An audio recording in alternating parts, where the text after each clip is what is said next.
Assalamualaikum warahmatullahi wabarakatuh. Sahabat Al-Quran, jumpa lagi di channel Ngaji Yuk. Kali ini kita akan membahas tentang mad lazim kalimi mukhaffaf atau mad lazim mukhaffaf kalimi. Nah, itu bisa saja dibolak-balikkan. Di sini ada 4 kata atau 4 kalimah dalam bahasa Arabnya. Ada kata mad, ada kata lazim, ada kata kalimi, ada kata mukhaffaf. Mad artinya panjang atau memanjangkan, lazim artinya wajib, kemudian kalimi atau ada yang menyebut kilmi, itu artinya kalimat atau kata dalam bahasa Arab, dan mukhaffaf artinya ringan. Nah, kalau kita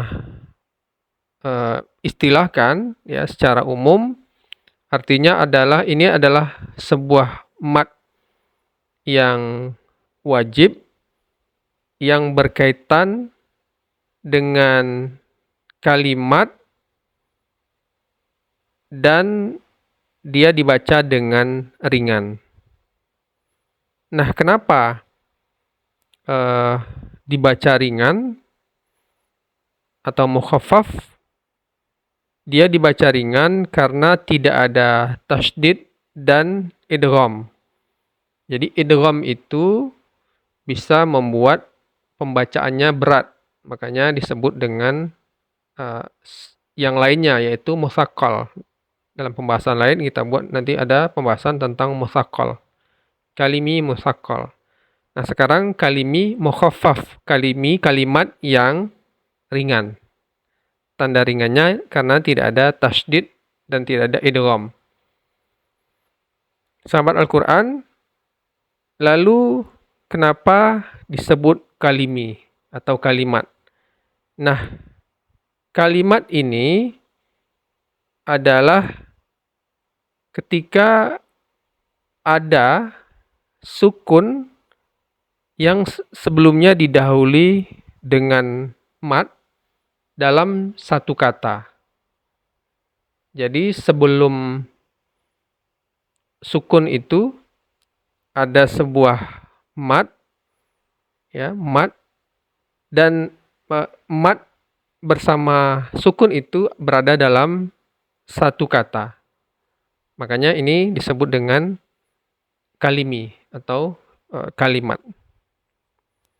Nah, ini bisa disamakan juga adalah ketika sebuah mad badal bertemu dengan huruf bersukun yang terjadi dalam satu kalimat.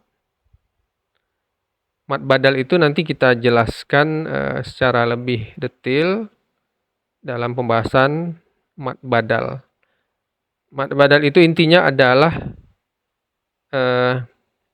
ada sebuah kalimat yang di dalamnya ada dua huruf, yakni hamzah yang bertemu dengan mad. Nah, begitu. Sesuai dengan harakatnya. Misalnya hamzahnya berharokat fathah, maka dia berjumpa dengan mad alif gitu. Lalu ketemu dengan, kalau dalam konteks ini ketemu dengan sukun. Tapi kalau mad badal yang asli tidak seperti itu. Tidak, mad badalnya yang murni adalah ketika hamzah bertemu dengan mad. Misalnya a. Nah, kalau a saja itu tidak ada mad, tapi kalau a-nya ada alif tegak berdiri, artinya aa itu ya. A jumpa lagi alif menjadi a, panjang dia. Atau i, hamzah baris kasroh di bawah bertemu dengan ya, itu disebut dengan mad badal. Nah, ini hamzah ya bertemu atau mad ya bertemu dengan sukun yang dia itu dalam satu kalimat. maka disebut dengan mad lazim kalimi mukhaffaf. Sahabat Al-Quran, lalu bagaimana cara membacanya? Cara membacanya adalah dengan memanjangkan bacaan mad lazim kalimi mukhaffaf ini sepanjang 6 harakat. Setelah dibaca 6 harakat, baru kemudian masuk ke sukun. Jadi kalau kalimat lain begitu ada huruf hidup bertemu sukun dia langsung mati. Kalau ini tidak. Jadi dibaca dulu panjang, bahkan panjangnya 6 harakat baru disukunkan. Contoh penerapan mad lazim kalimi mukhaffaf ini hanya ada satu, tetapi ada dalam 2 ayat. Ya, ini surat Yunus ayat 51 dan 91. Kata-katanya sama isinya, ya ini al-an gitu. Jadi cara bacanya adalah al-an. Nah, panjang dulu. Al-an.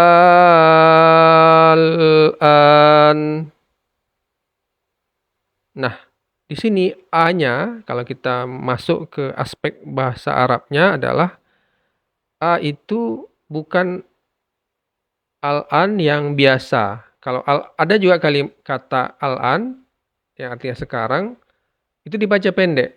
Dalam ayat-ayat lain dibaca pendek. Al-an gitu. Tapi ini dibaca panjang karena apa? Karena aslinya dia adalah mad badal yang kemudian bertemu dengan sukun tadi. Jadi aslinya adalah al-an. Nah, tadi sudah dijelaskan sedikit. Misalnya mad badal itu adalah amanu. Artinya awalnya adalah a, kemudian ada dipanjangkan. Amanu, jadi panjang dia. Nah, amanu itu, a itu, mad badal itu ketemu langsung dengan sukun. Nah, seperti ini. Ini aslinya adalah al-an gitu. Al-an atau al-an. Nah, a yang seharusnya 2 harokat, tetapi karena dia dihukum sebagai mad lazim kalimi mukhaffaf, maka a yang 2 harokat itu berubah menjadi 6 harokat. Nah, inilah cara baca dari mad lazim kalimi mukhaffaf. Jadi tidak dimatikan langsung al-an, tetapi malah dipanjangkan lebih lagi. Jadi bukan hanya 2 harokat, tetapi malah menjadi 6 harokat. Kalau dikaji secara kebahasaan, al-an itu artinya adalah apakah sekarang. Jadi a itu artinya apakah, al-an adalah sekarang. Lalu al-an berubah menjadi al-an. Ini membacanya dianggap ringan, makanya disebut dengan mukhaffaf. Nanti kita akan bahas bagaimana musaqqal. Demikian saja. Assalamualaikum warahmatullahi wabarakatuh.